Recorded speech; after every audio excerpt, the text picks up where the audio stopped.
winning a pizza party for their entire facility. You know what that means, Mr. Williams? We have a great circus ring lined up for headquarters. I'm excited. Excited. Tell me more. Tell me more. I'm glad you asked.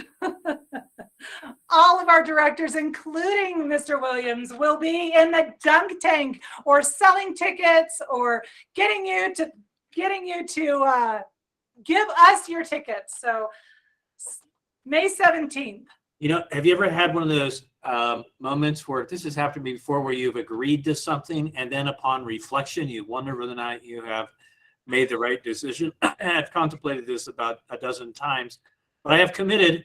So yes, there is rumor that there will be directors and division heads and perhaps deputies as well in the dunk tank opportunity for those of you who might be interested in dunking a director.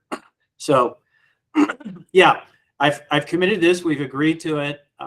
There will be reflection later upon whether or not this was a good idea. But no, I'm excited about, Rebecca, you're doing great work on this stuff. And I'm excited about the fact. I don't know if I'm excited about the dunk tank, but I am excited about everything else you're doing around it. So I hope there's wide participation. I am so glad. Mr. Tranny, I know you're on. You're going to be in that dunk tank too. I am. Somehow I got roped into it, but I'm not afraid. I've seen most of you throw, so I'll be dry at the end of the day. I have no doubt. I am so glad you're going to be. So many advantage directors. Even up to the bitter end of Mr. Tranny's career, he's still serving. He's still serving all the way out the door.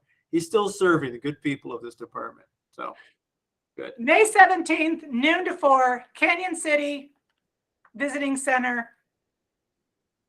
Let's be there or be square, as they say. Be there, be square. Let's answer some questions, Mr. Williams. Okay.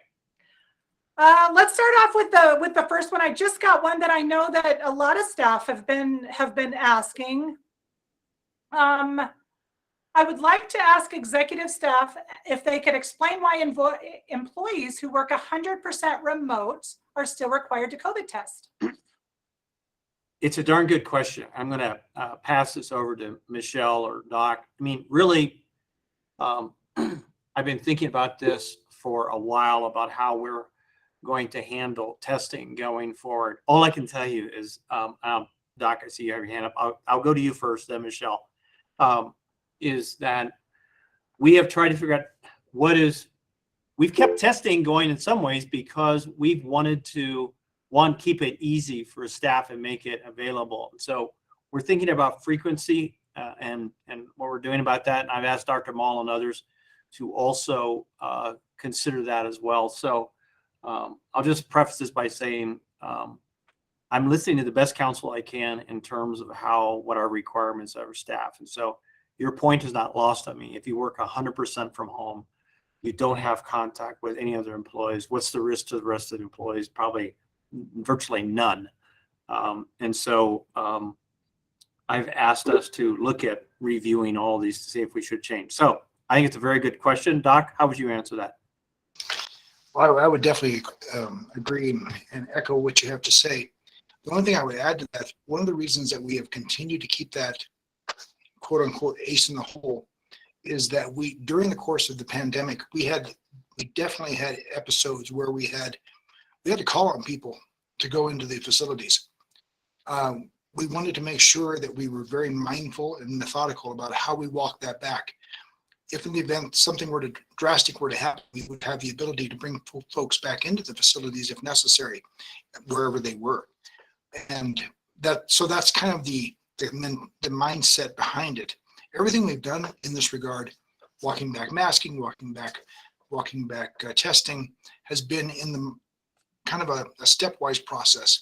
We don't want to be just pulling back everything that would be inappropriate, that would be careless. So we're very mindful and methodical. But I'll turn it over to Michelle. Yeah, thanks, Doc.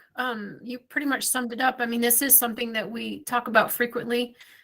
Which is the best step to go to next. We certainly don't want to be too aggressive and walking everything back, especially with the the other variants that are popping up elsewhere.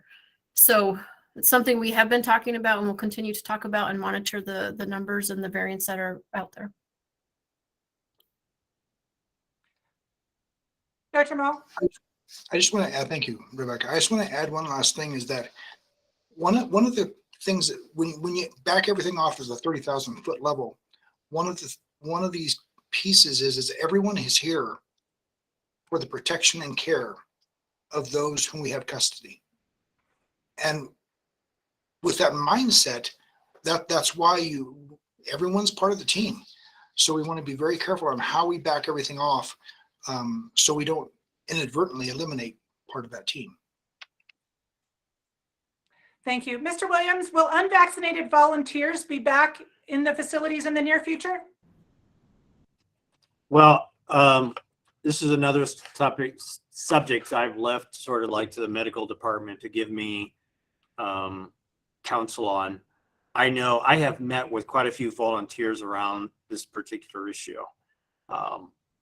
And I have retained, I'm still in the position I was at before in terms of partners and requiring partners. I have met with a lot of other individuals who are not vaccinated who want to come back in, by the way. So I have listened to them very carefully in regards to this.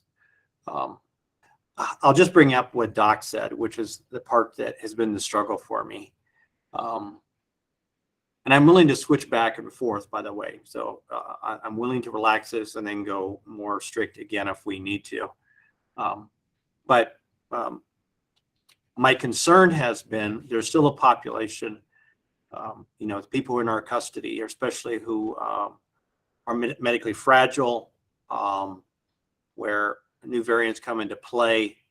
I've still maintained this sort of firm position because I think that is what is still required. I'll acknowledge that not everybody, even my colleagues around the country, some are with me in my view, and some are not. And so that's where I'm at right now. But I have asked that we review that requirement as well. So I'm going to keep the status quo until I get counsel otherwise. And by the way, I'm asking for that counsel, and I'm asking for everybody else to give me input on it. So that's a little bit of an unsatisfactory answer, but right now maybe for some, but I'm going to keep that standard until I see a path forward that we can reduce. I mean, risk. Here's the other thing. I don't want to go back, right? I don't want to have another outbreak and go back. We have been through a lot in the last 2 years. So if I can try to keep us as healthy as possible and keep it out of the prisons as much as humanly possible, we win, right? We win. And so that's really my motivation, I guess. Can the idea of COVID vaccination incentives for offenders be revisited? Well, I'm open to that. I'm not even sure what the percentage of our population or inmate population is vaccinated right now. But I'm not sure if Matt is on. I don't see him on right now. But I'm open to looking at that and see if I'm trying to see who else is on here with me. But I guess if someone has a plan or a thought around what we should do around it, and again, I think Matt is not on this call, but talk to your warden, push things forward. If you think there's a reward in it, I haven't really contemplated it because I thought we kind of were moving on from that and we're still offering vaccines. But if you think there's a benefit, whoever's asking that question, would you move that along for us? Because maybe we should, and I'm open to reconsidering it. Andre, do you or Travis want to jump in on any of that or any of your thoughts? I do know Matt is looking at it. Matt and Steve and Jason are looking into it, so they're already working toward making that happen. Thanks, Mr. Stansel. Let's switch over to a budget question. Where are the cost savings from staff vacancies being utilized? That's a really good question. So you may have noticed, and I'll hand this over to Deb if she wants to tease it out any further. But you're right. Where we have saved money is the unfortunate aspect of having the vacancies that we've had, right? So I have quietly, maybe not so much behind the scenes because I'm talking about it now, but the entire executive team over the last several months has been pushing and advocating, and I've advocated with the people above me to have incentives. So those incentive pays that you got, incentive bonuses, or whatever we were calling them, that came from that savings. And so I have been pushing as those savings to try to spend that back on the staff. And you may notice we reinstituted some old plans that were suspended for a while. I reinstituted some additional incentives for the end of this fiscal year. And that's the other place where I'm utilizing those surplus personnel funds. Deb, is there anything else you want to add on to that? Yeah, a lot of times that extra money is also going to pay overtime because we don't get extra money to pay overtime. So when you're working double shifts, that's where that comes from. So there's extra shift differential and extra benefits. It also, in addition to the incentives that Mr. Williams is talking about, I know an email has gone out. We are going to pay annual leave that's above the maximums because with being so short-staffed, we can't get out and be able to enjoy our vacations. And so that's where that money is coming from. So it is, as much as we can get, it is coming back to the staff of the department that are still working here. So we're looking for new ideas all the time, but this is what we've got to do, and we have to try and do it by the end of the fiscal year, which is June 30th. Thank you. Ms. Goheen, so you just brought up the comp time payouts. Have you ever looked at approving comp time to be paid out without the minimum hours in the near future? Actually, since March timesheets, we have been authorizing comp time to be paid out, and we strongly encourage the comp time to be paid to zero. We would really like to go into the new year with no liability for comp time. And so that's for everybody, paying those to zero. In fact, there will be a process that will come out after the May timesheets.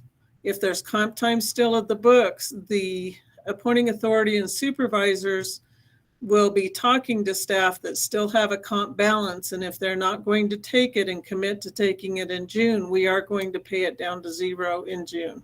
And it'll be on the June timesheet or payroll sheet. Thank you.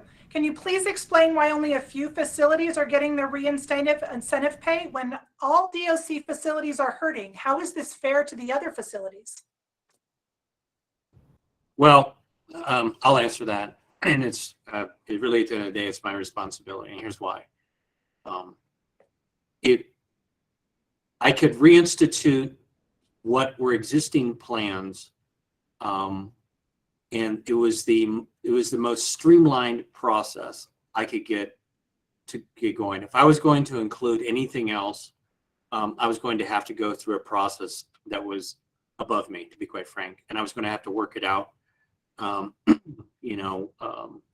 with OSPB and a host of other issues. That plan that was in existence has already been well worn. We suspended that for a period of time. I have the easiest authority of reinstituting that. That plan was far from perfect, to be totally clear, and I recognize that. But if I was faced with either reinstituting an old plan that was far from perfect on one hand, or trying to go through a very long and laborious process of getting a new plan set up and approved, not just inside the department, but outside the department. Yeah. And so that was going to take a lot longer time. And in the meantime, I was winding down the fiscal year. So I'll say that one more time. So you hear the dilemma and the conundrum I was facing. One, reinstitute a less than perfect plan that I could do immediately because it's already been in existence and has a history and et cetera, or trying to develop a new plan and vetting a new one, going outside the department, working to get other green lights from outside the department. And by the time I would have gotten that, I mean, we'd be into June. And it would have been a wasted effort. So I was left with the better choice, which was reinstituting an already previously approved plan that had been suspended, that I could unsuspend, if you will, and run that plan to the end of June. And that I made that decision because the alternative is to do nothing, and I wouldn't be able to institute a plan or I wouldn't have been able to give anything back to the employees. And so that's why I made that decision. And just for clarification, after that email went out about the incentives, we did have a lot of questions about the parole side of it. Do all parole staff receive this incentive or just the ones listed on that email? And how about administrative staff?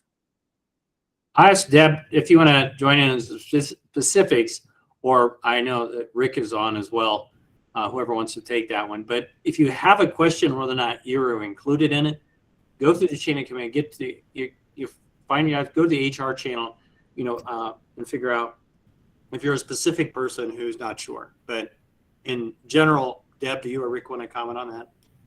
Yeah, I can comment on that. And so with all the parole offices and the facilities, it's all staff receive that if they're in those locations. So even administrative staff, all staff receive those incentives. Thank you. What can we do to ensure the retention bonus continues? Well, the plain answer is I can't assure it. The bonuses were based upon surpluses in the personnel line. If we have this many vacancies next year or going into this next fiscal year, we may be in fact in the same spot where retention bonuses might be an option. But I want to be clear that I can't make those decisions until I know where we're at in the budget, until I have people like Deb Goheen and other very smart people who are running the budget to say, hey, we have a surplus in this line, we'll be able to predict that. But to be clear, I can't guarantee that. Let me just answer a little bit of a side question that I've been asked about several times too, that's kind of related to this. And that is, so the entire team, number one focus and my priorities are to continue to address the vacancy and the budget issue around pay issues for staff. I'll just tell you that right now. It's the number one issue on my plate every day. And so I was glad that you all got retention bonuses because I pushed hard, quite frankly, the entire team and I, joint effort, pushed very hard to make sure I could get there. And so we did, right? I got some blowback at different places. I'll spare you the details, but at the end of the day, we got what we wanted, which was I wanted to make sure those bonuses went out. So I don't know what the future holds on it. I can't promise you that that's going to be in existence again. I can just tell you that I'll do everything I can to make sure that if there's money left over, that I do not want that not spent on. I want that spent on staff, and so I'll do everything I can to make sure we get there. That's about as good as answer I can give you on that one. Thanks, Mr. Williams. Why is DOC allowing work areas or units to go below minimum staffing while still allowing offenders full free time hours, creating more stress and staff assaults? Well, I sort of disagree with the premise that if inmates have more free time, that necessarily makes more fights and more risk. I'll have Andre or Travis or anybody else who wants to jump in around the staffing challenges on terms of minimum staffing. But the goal of, the short staffing is a problem across the board, no matter where you're at, no matter whether or not no matter what facility you work in, right? It adds additional stress, forced overtimes. All of that is unacceptable to me. But I do what I can to address it the same way everybody else on the executive team is. But I think it's a false assumption that if we have the inmates more actively engaged in productive activities, that necessarily creates more risk. I think the converse is true. And if you look at research, if you look at where things go bad in prisons, lock people down. Look what we went through the pandemic, right? Lock people down, give them no sense, no activities, no purpose, no hope, nothing to do, except sit around in their cells. We're going to have problems. So I guess I respectfully disagree with some of the premise of the question. But what's not lost, I mean, where I agree, is that short staffing causes a whole host of problems on a number of fronts. That part I totally agree with. Why do you feel it's inhumane for offenders to wear a uniform? Well, I don't think it's totally inhumane, because if it was totally inhumane, we wouldn't be doing it. Why did we also relax clothing standards or standards for staff? Why do you think I did that? And why do you think I got counsel from Mr. Traney, Matt Hansen, the wardens, others, Andre, around relaxing standards or clothing standards for staff? Was that make you less professional? Because the same assumption could be said, well, if I allow you to relax your clothing standards, you're just going to get sloppy. You're not going to do your job. I think that's a false assumption. The same way it's a false assumption for staff, I think it's a false assumption. I think there are people, and other systems are doing this, by the way, they're trying to find opportunities for where men and women in our custody can wear normal clothing. I don't think it's inhumane that we make them wear prison uniforms, but it's certainly not, it's certainly less humane, right? And so I'm for human dignity on all fronts. Part of the reason why I agree totally wholeheartedly about relaxed clothing standards for staff is that I wanted it to be more humane for our staff. And so I wanted clothing that was comfortable for staff and maybe a little less uniformy. There's also places where even staff have, because of the locations they work with the inmates, some of the staff aren't even wearing any uniforms anymore of any type. They're wearing civilian clothing because it's better to work with the inmate population. Those decisions have been made at the facility level, by the way. I've had nothing to do with that. But certain locations, certain wardens have said, yeah, that makes sense to me. And that's the kind of freedom I've wanted around that. So I don't think it's like it's inhumane to make prisoners wear uniforms. I just think it's a little bit more humane if we can find with certain populations and certain custody levels where they can wear more of their own clothes, where it doesn't represent a security issue for us, right? And that's what I push for. I mean, we have people going out all the time working jobs in the community at Undertake 2. We have firefighters who leave the facility all the time, right? Could run away anytime they want to, right? Very little supervision. I mean, they could run away, but they don't. So those individuals, I'd question, why do we make them go back in uniforms? Now, I have left that in prison operations decision-making. I haven't run roughshod over it. And so I guess that's my response. I don't think it's inhumane. I think maybe it's just a little more humane where we find the correct and the appropriate opportunity to allow that to occur. Thank you. Here's a question. You know, as long as we've been doing these live chats, we've never had a question like this before, so I'll just ask it. Will any facility ever get a tattoo program, even in the event to combat the spread of diseases and provide clean, safe options for tattoo lovers? It's an amazing question.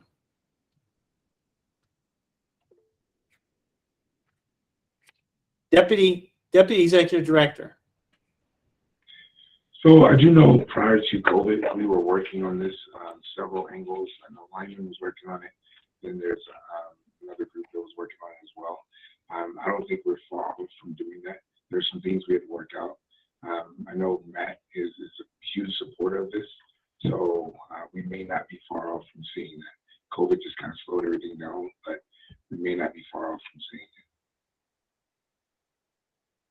I mean, the only thing I would say about tattoos, the joke I have about tattoos in some ways, like putting on the same sweater every day, you know. And so I don't really have like this, like, I don't see it whether or not the prison. I think, you know, the moral issue about whether or not people like tattoos or hate tattoos is really like not even on the radar for me. And I really love Andre's and Director of Prison Matt Hansen's approach on this, is that looking at this from a practical application of trying to reduce infections or HIV spread or other disease spread or things like that. I'm very curious to see how this is handled. Again, I'm probably not I'm probably not a tattoo person myself, but for those that are, I'd rather have it done in a safe, healthy way than sort of the prison tattoo model that's occurring right now. And so that's kind of where I'm at with it. This question is a question that we got specifically for Sterling, but others have sent it in as well. So we'll ask both of these questions at the same time. Some say the National Guard should have been called months ago when staffing shortages fell critically low. Despite it being more critically low now, is this a possibility? And Sterling asked that a question as well. Well, I mean, Jeff can jump in if he wants to. I'll just tell you that that those of us on the executive team and me as the director, when we have been in these critically staffed places, I'll just say this. I was looking and making requests on multiple fronts, and decisions to whether or not the National Guard would be called are not my decision. However, I have continued to express during the pandemic, and still do, the challenges we have around staffing. So I just want you to know that I see it, I get it. Requests like that go through channels above me. And so the decisions are like all of you. I give options for my boss to consider to address staffing challenges, and that's my job. And some other systems during the staffing crisis did use the National Guard, and some other systems didn't. And those decisions are made at that level. Here's a question that came from Sterling as well. What is being done to reinstate a healthy work-life balance? Are 12-hour days a possibility? Well, I'd like to ask Jeff to join in, to jump in a bit, because we launched our opening sort of salvo, if you will, around Sterling, and with the help of Denver University and some funding from Arnold Ventures and others, Urban Foundation, we did a deep dive into sort of culture issues and did a deep culture survey of both staff and the inmate population in Sterling. And clearly, the staffing challenges are one of the biggest things around whether or not the work-life balance, right? Work-life balance isn't very good when you're overtime. But maybe, Jeff, could you just talk a little bit about that effort and why we have hope in how that might address things, not only at the local level, but quite frankly, how, just from my perspective, how I might be able to use that information to sort of carry the message forward to the people above me and people in the legislature around the importance of doing something around the high vacancy rate we have right now in DOC. But Jeff, maybe you could talk just a little bit about what happened today. Thank you, Mr. Williams. We've been part of a partnership. It's called PRIN, Prison Research and Innovation.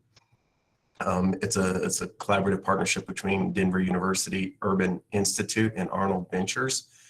We collected surveys for a multitude of months, and we're going to release the data. We released the data to SCS staff this morning. It was 92 pages worth of data.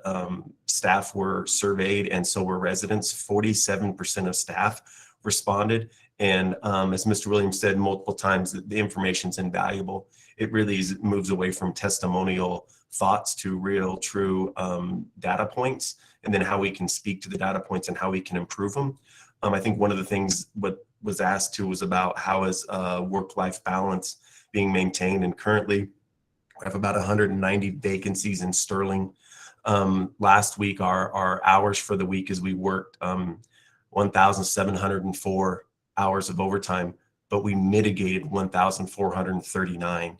And what I mean by mitigated, that was 246 hours worked by teachers, 497 were worked by staff in recreation, physical plant, mailroom, 152 were worked by case managers, 280 worked by lieutenants or captains that were covering down. And out of all the 1,700 hours, 10,016 of them were volunteer.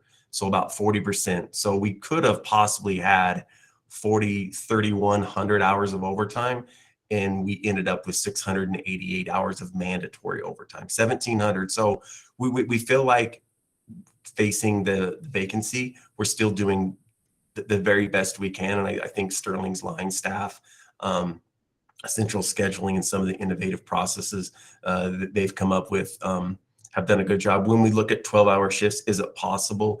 Yes. Is it applicable? Currently at this point, we still feel like with our mitigating hours and our total overtime, that this course is the best course for Sterling. But again, everything is fluid, and our conversations are really only sometimes a day away. That's really where we are at right now with Sterling. Thank you, Warden Long. What is a good way for administrators to learn more about morale and concerns of officers and to get a better grasp on what the people they supervise go through at work?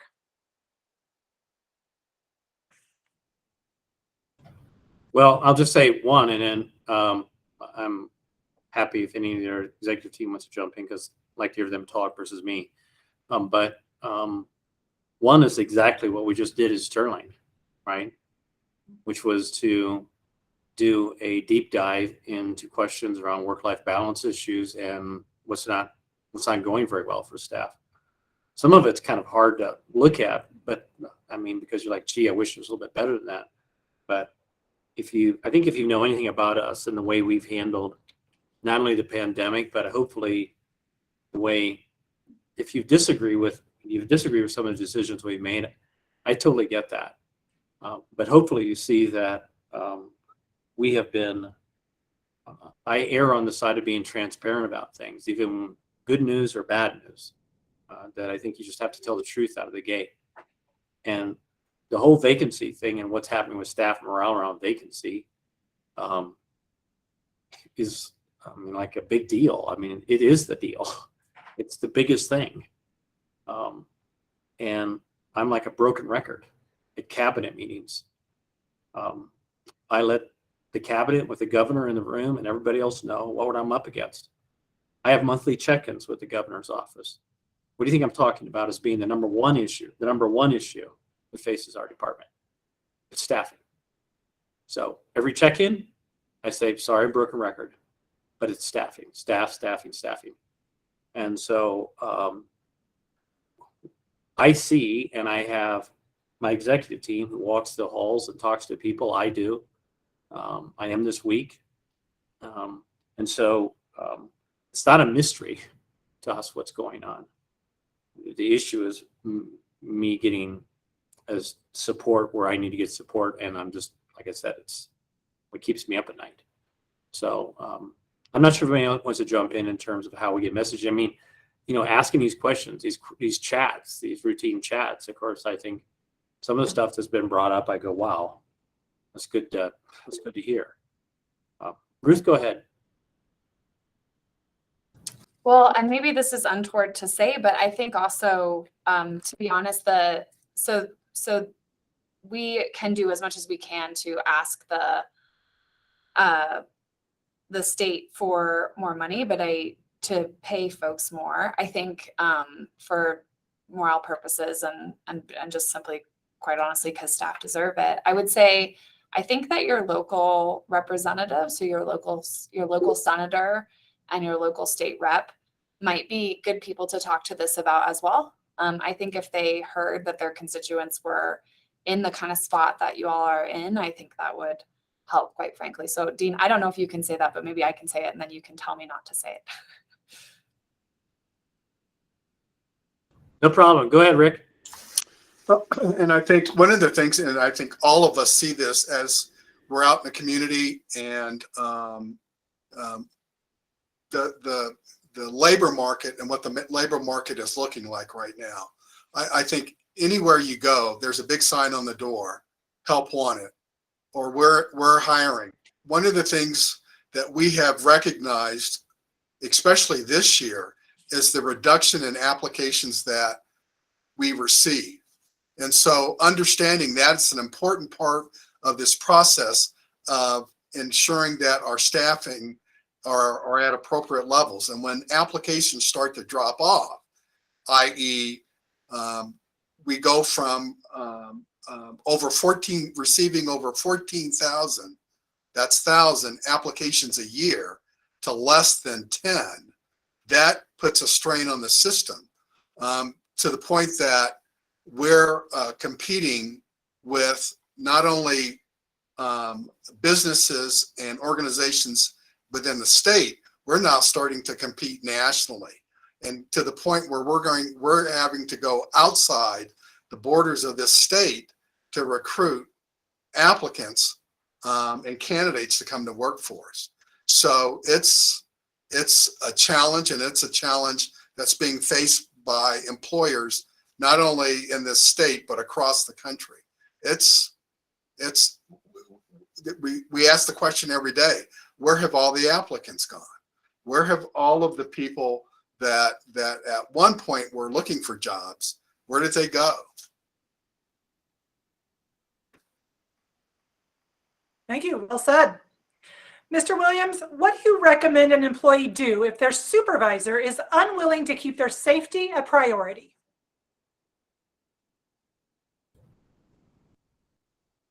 Well, I mean, the interpretation of that, I mean, I don't know what the interpretation of that, but if there's something really truly it's unsafe, then clearly tell your supervisor you're going to go to their boss, right? And move it up along informal lines. If it really is something that is profoundly gapping, profoundly missing in the location you're at, and you really can't get satisfaction, then file a complaint, through the grievance process or the resolution process that will go outside above your supervisory chain or at least your immediate one-up levels. So of course I encourage us to try to have positive relations with the people who supervise you or your boss. I do. I try to have a positive relationship with my boss, right? So I certainly encourage that and try to have those discussions. But if it really does go wrong, go above your boss. As a courtesy, I think it's always a better idea to tell your supervisor, gee, I'm not, I think this is such a concern. I'm really I need to talk to your boss about it. And because to try to salvage relationship. None of us feel very good about having somebody do an end run on us. But I always feel better if someone says, well, look, I just really disagree with you. I'm going to go to your next level, your next boss. I'm like, okay, I appreciate that. Appreciate you letting me know that that's what you do. So there are processes and ways that you can, through, of course, file those kind of notifications internally. And I would hope that you would exhaust those, informal remedies and then go out to the administrative remedies after that. I guess that would be my counsel. What is your definition of compromised staff, and what disciplinary action should be taken if a staff is compromised? Well, there's many ways where we all get, staff can be compromised, right? I mean, there's things that are, I think, on the,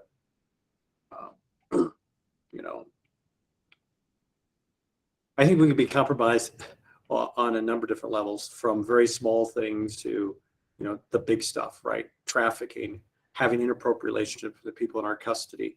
I mean, stealing, I mean, those are illegal things, right? So I think compromise means not just sort of policy violations. I mean, you know, I mean, it'd be the same way if, you know, the definition of compromise, I guess, means a lot of different things to different people. For me, it means staff who just didn't make a mistake, but don't learn from the mistake, or make such serious mistakes that they're not just a violation of policy, but the violation of law, right? And the big compromised ones for me are not just the violations of policy, but the violations of law. And so I think, you know, we all owe it to each other, I guess, to protect each other by saying, hey, you know, let's, you know, small indiscretions, right, can lead to bigger things. That's why I like to have a team around me that hopefully trust me and I trust them to, and so to deal with any small indiscretions we might have towards each other, or like our words were a little harsh or something, or I was impatient, or I was slightly disrespectful or something, right? Because I think those small indiscretions can lead to bigger ones. And so I think having trust of each other, and so that's first thing. And oh, by the way, if you know staff that are compromised, especially in some of the more larger areas, I think we all have a moral and legal obligation to do something about it, right? And I think, so I'm hoping that value set is established. That's not true, by the way. I feel like it is in Colorado DOC. I don't know if that's true in other systems, and all due respect to some of my other colleagues in some of their systems. But I've seen systems where compromised staff are not dealt with, and compromised staff are not reported by their peers. And I think it's a very dark hole when people let stuff like that slide. So I'm hoping that if that question is back in the background, if there is something going on, that you would affirmatively under obligation to all of us, right, make a report about it. So I appreciate the question. Should the weight of an offender ever carry more weight than that of a DOC employee, given the level of integrity of our staff? I don't think it's a question of whether or not an inmate should have more weight in terms of testimony or not. I mean, there are some systems, I'll say this, where 5 inmates can say, well, staff did something, and a staff nurse says, no, I didn't do it, and we believe the staff, even though 5 inmates. So I don't think, I mean, I have the deputy IG on the line with me. I think what he would say, not to speak for him, is that you look at the weight of evidence and testimony from individuals, right? I worked at the DA's office for 5 years, right? You didn't discredit anyone who was a suspect or potentially had been convicted of something as being totally worthless. You look at the entire weight. So I think we have to acknowledge, and I think it's right, that people in our custody, yes, of course, lie, but there are people who work for us that lie. There are people in the public who lie, right? So you don't look at it that way to say, well, you already start with a black mark against you because of the fact you're in our custody. So I think, a little bit of that question goes to, do we believe that the people in our custody tell us the truth? And do the people in our custody lie to us? And isn't the answer on both ends? Of course, both are true, right? And so if the weight is and other evidence favors an inmate's version of something, and there's video or there's other testimony, then of course I think that would have weight. So I don't think it's a matter of balancing one against the other. It's a matter of all the circumstances of what carries credibility. And so I think that's the way you should approach all things where there might be a differing of opinions or people seeing things differently. Thanks, Mr. Williams. Here's another question specifically for Sterling. This says, I work at Sterling. When is someone going to have the courage to admit that the timetable for MCC offenders is a failed social experiment and end it? There have been serious injuries to the incarcerated population, and the sheer number of incidents alone should be sufficient to indicate it is not a viable option. Well, I have the warden on, so I'll ask Jeff to chime in on that.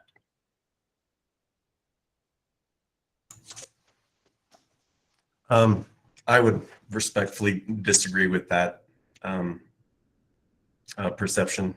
Respectfully, I can definitely understand when you see the incidents that happen in MCC, you could build that narrative. But I believe table time is a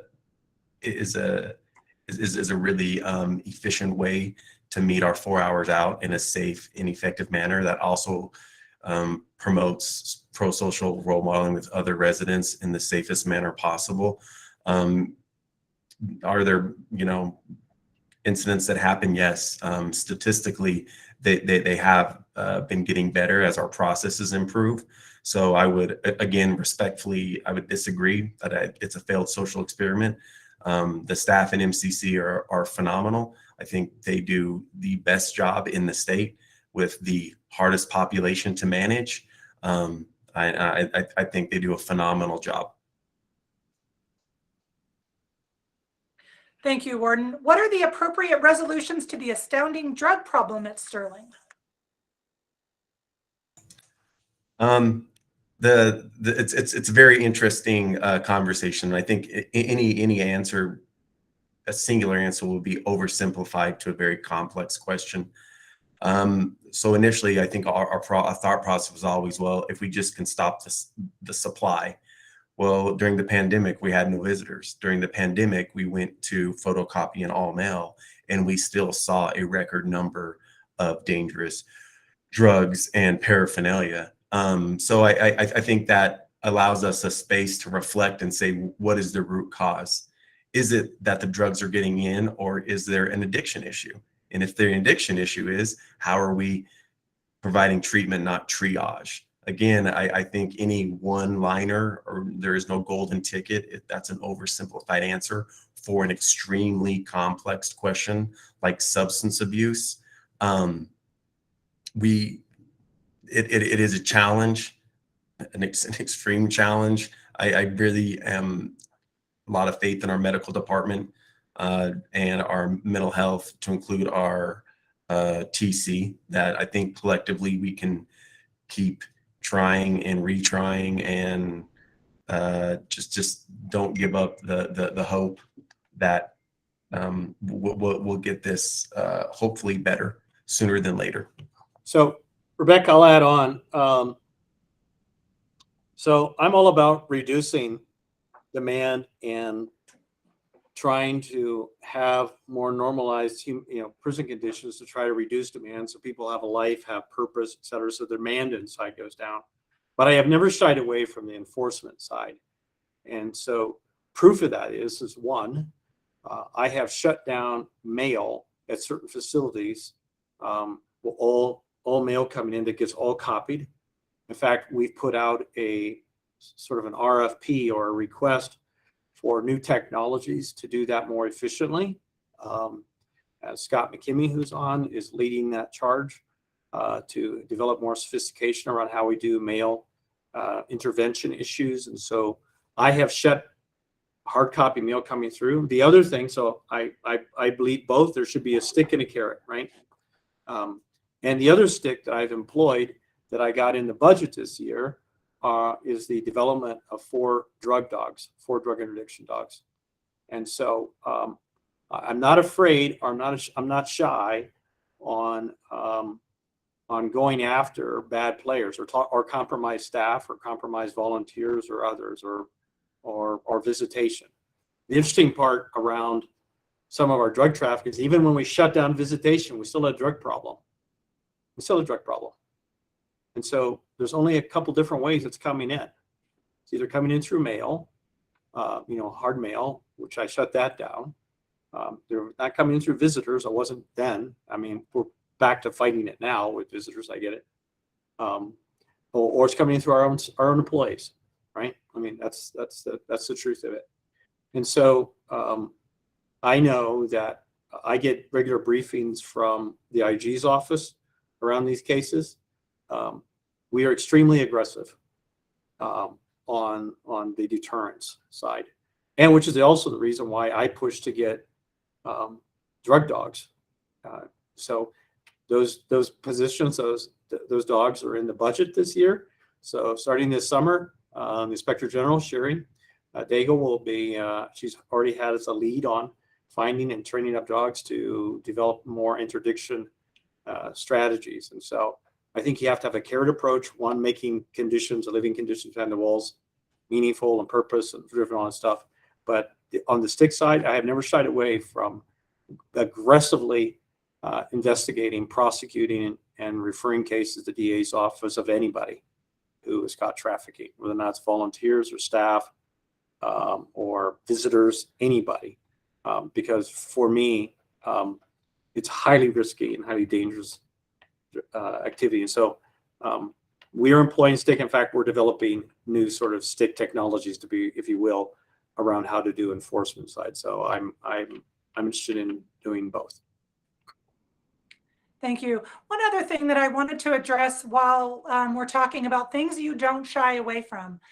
We did have a couple of questions for the live chat that were sent in saying that we are maybe censoring questions or not answering or not asking tough questions.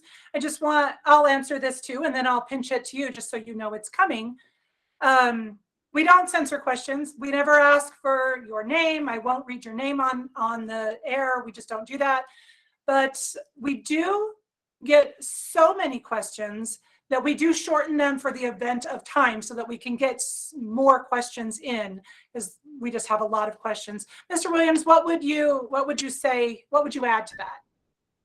No, I totally agree with you. I've never been about censoring questions or not hard questions. Here's what I do expect, though, of both us and everyone else who works in this department, and whether or not you work here, and I expect it that people who are in our custody too, is that we always have to approach each other with dignity and respect and humanity, and understanding that we may disagree from where we're at, right? I didn't get this job because I'm the smartest guy in the room. Oh my God, far from it. That's not the point. The point is I have to have a lot of people around me, and a lot of people are struggling. And there's a lot of things that come up in these chats. I go back to the executive team and go like, anybody remember that question we had? Why are we doing that? So sometimes I'm not afraid of the tough questions, but here's where we can never allow, I don't think that we can allow the conversation to go like devolve from sort of dignity and respect of each other, right? I mean, I know, you guys, I've worked as a line staff for a long time, right? I had bosses, I looked at the people at headquarters going like, do they even know what's going on? Do they even see us? Do they even care about us? This entire week is correctional, Officers Appreciation Week, it's Employees Appreciation Week. It's also National Teachers Appreciation Week. All the stuff Rebecca, you and the Employee Council do. I mean, all the stuff, love or hate our decisions. I hope you see that even with the incentive bonuses, the retention bonuses you got, which I had to fight for, right? I don't like go around patting ourselves on the back because we're just human beings. So I've never been afraid of tough questions. I'm afraid of sometimes is people devolving and becoming so hardened, so discouraged, and sort of overtaking other people who want to make things better. Most of us are in this department. The vast majority, 95% of us who work in this department just want tomorrow to be a little bit better than it was today. And the next day to be a little bit better than it was today. And so, it's the standard saying. I said this when I was having to talk with the folks at Sterling this morning on this research project that Jeff was talking about. I guess we have a choice to make, right? Either curse the darkness or light a candle.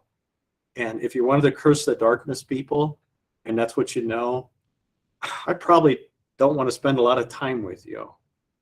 That doesn't mean I don't want to know what the problems are. I mean, our entire job is to know what the problems are. I just think we have to decide what road we're going to get on. And do we try to make things better? I see problems all the time, you guys. And my executive team does as well. I mean, I'm looking at my other director, Jessica Warren, who's had to lead CI in some very difficult days. We've had to readjust staff. We laid off 200 inmates. She had to readjust 30 some staff off of just one project, CI project, that was in serious trouble. Through no fault of the staff who worked there, or through no fault of the inmates. Just the business model ran out of gas. We lost a huge contract, right? It just wasn't working anymore. And so I'm encouraged by the people around me who say, yeah, this kind of sucks, doesn't it? But what are we going to do? And it's easy to go down a hole, I think, a rabbit hole, and go, well, it's just is all terrible and nothing will ever change. And it's always been. And if you're one of those people, I don't know. I don't know what to tell you. I can't. It's like I told the other group of Sterling. I feel like I can't talk you out of it. If that's the way you view the world and that's the way you view it, and I mean, then I guess you have to make a decision about what you want to do with the rest of your life. But I can't imagine waking up every day, because this work is so important, you guys. It's just so important. The job we do, all that you're all doing. I mean, you've chosen a hard occupation. God love you. God bless you. I mean, good for you. You're helping people who are broken, right? Who've hurt other people, who've committed heinous crimes and bad stuff, and they're in our custody. Now what do we do with them, right? Many times in history, this is viewed as the thrown away population. The problem is that so many people have been incarcerated. I mean, in our history, that what we do with them matters, because they're going to go back out again. 95% of them are going home again. And so I think I think all of you, I think everybody who works in this department is doing the Lord's work. You're absolutely doing the Lord's work. And for those of you that are so discouraged because you just don't have the heart for it anymore, I'm sorry that's where you're at. I really am. And if you have to make other decisions about what you want to do with your life, I just want to send you out with a high five and a thank you and a handshake but most of the people in this department just want to figure out how to make it better. And please do that. Would you please continue to have the heart for that? And that's why these chats matter. And that's why I like walking through facilities and talking to people and talking to staff. How are we doing? How's it going today? Do you have hope today? Are you good today? And that's what I want you to hear from me, since it is Correctional Officers Appreciation Week and everything else, is that I think this department and departments around the country, they're doing this work, are doing the Lord's work, because we're dealing with people who've made some really bad life choices, maybe the worst decision in their life. And we have the possibility of maybe helping them find a new way forward. We have the opportunity to do that. That's why this is about service to others. If this was about a self-centered sort of, role, this is probably the wrong occupation for any of us, right? But in service to others, which is the reason why, and here's my last comment, Rebecca, is the reason why I expect the people in my orbit, and I know I have this with the wardens and others, even if you agree or don't agree, don't agree with them, whatever, about servant leadership, right? That we as leaders are meant to try to advance those of you who are doing the yeoman's work in the field. I know that. I see that every day. And so with that, I'm loving these opportunities to spend time with you. I love it more when I get to see you in person and to chat you up and to see how your day is going and to hear what's going well and not well with you personally. But in the alternative, the substitute, I guess, is this time together. So Rebecca, thanks for all you're doing for us and everybody else in the department. Thank you, Mr. Williams, and thank you for being transparent. I know some of these questions can be difficult, and I appreciate that you answer them with honesty and transparency and shine your light of leadership on us all. So we appreciate that, and happy Employee Appreciation Week. We will see you at the Correctional Peace Officers Foundation Circus fundraiser, May 17th. Noon to 4 at the Canyon Center Visiting Complex. So thank you. We'll see you guys, all of you, in the dunk tank that day. Take care. Until next time. Bye-bye.